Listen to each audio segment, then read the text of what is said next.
Right ఇక బుల్జేలో breaking news చూస్తున్నాం. గుంటూరు జిల్లాలో విషాదం చోటు చేసుకుంది. గుంటూరు పర్యటనలో ఉన్న శృంగేరి పీఠాధిపతి స్వామీజీ ఎస్కార్ట్ కాన్వాయ్లో సెక్యూరిటీగా వచ్చిన ఏపీఎస్పీ కానిస్టేబుల్ వంశీ శ్రీనివాస్ ఆత్మహత్యకు పాల్పడ్డారు.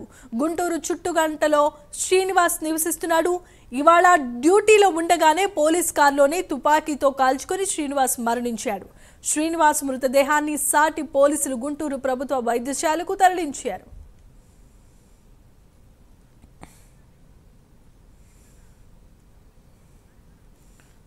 ఇక ఇదే అంశానికి సంబంధించి మరిన్ని వివరాలను మా కరెస్పాండెంట్ రవికృష్ణ అందిస్తారు. రవికృష్ణ, చెప్పండి.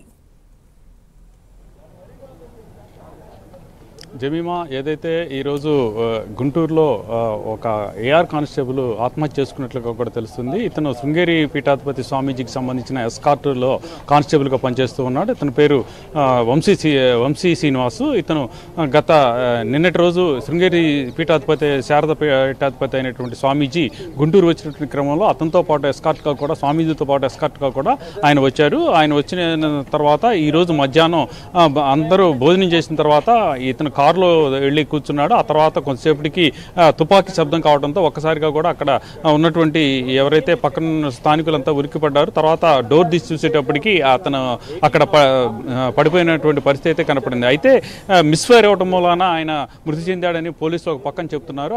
అయితే అక్కడ ఖచ్చితంగా కూడా అతను తల మీద కాల్చుకోవడంతో అతను ఆత్మహత్య చేసుకున్నట్లుగా కూడా భావిస్తున్నటువంటి పరిస్థితి అయితే కనపడుతుంది. ప్రజెంట్ అయితే అతన్ని గుంటూరు జీజీహెచ్కి తరలించారు. అతనికి ఒక ఇద్దరు పిల్లలు ఉన్నట్లుగా తెలుస్తుంది. ఈ నేపథ్యంలోనే అతను వైజాగ్ చెందినటువంటి వ్యక్తిగా కూడా ప్రస్తుతం అయితే వస్తున్నటువంటి సమాచారం. ఈ మేరకు పోలీసులు అయితే విచారణ చేపట్టారు. అతని ఆత్మహత్య లేకపోతే ఈ అనుకోకుండా మిస్ఫైర్ వల్ల అతను మృతి చెందాడా అనే విషయాన్ని తెలుసుకునేందుకు అయితే మాత్రం పోలీసులు ప్రయత్నిస్తున్న పరిస్థితి అయితే ప్రస్తుతం కనపడుతూ ఉంది. Right, thanks for the updates and details Ravikrishna.